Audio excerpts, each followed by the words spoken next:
बुद्ध कथा का आरंभ भगवान बुद्ध की माता महामाया थीं, जो कोल्य वंश की सबसे सुंदर राजकुमारी थीं। रानी महामाया कोल्य वंश के राजा अंजना की पुत्री थीं।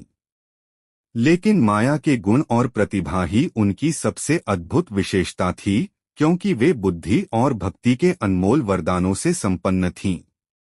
यह दंपति उत्तरी भारत में, जो अब नेपाल के नाम से जाना जाता है, कोल्य वंश के निकट रहने वाले शाक्य वंश के शासक थे। शाक्य वंश की राजधानी हिमालय की तलहटी में कपिलवस्तु नामक स्थान पर स्थित थी। एक पूर्णिमा की रात रानी महामाया ने एक जीवंत सपना देखा।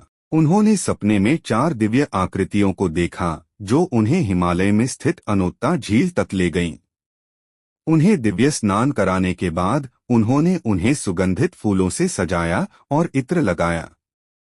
कुछ ही देर बाद एक सफेद हाथी अपनी सूंड में एक सफेद कमल लिए हुए आया और उनके चारों ओर 3 चक्कर लगाकर उनके दाहिनी ओर से उनके गर्भ में प्रवेश किया। जब वह सपने से जागी तो हाथी गायब हो चुका था। घबराकर वह राजा के पास दौड़ी और उनसे इस सपने का अर्थ बताने का अनुरोध किया। वे जानते थे कि यह एक शुभ संकेत है, क्योंकि नेपाल में हाथी को सबसे शुभ जानवर माना जाता है।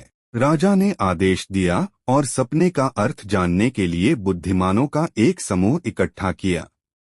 ज्ञानियों के बीच लंबी चर्चा के बाद उन्होंने राजा शुद्धोदन को एक खुशखबरी सुनाई। उन्होंने कहा, महाराज, आप बहुत भाग्यशाली हैं। देवताओं ने हमारी रानी को परम पवित्र के माता स्वरूप स्वीकार कर लिया है और यह बालक इस ब्रह्मांड में एक महान व्यक्तित्व का स्रोत बनेगा। यह जानकर दंपति अत्यंत प्रसन्न हुए। उनकी प्रसन्नता इतनी अधिक थी कि उन्होंने पूरे राज्य को भेंट और शुभ ऊर्जा से भर दिया। राज्य भर के राजाओं को उनके उत्सव में शामिल होने के लिए आमंत्रित किया गया था।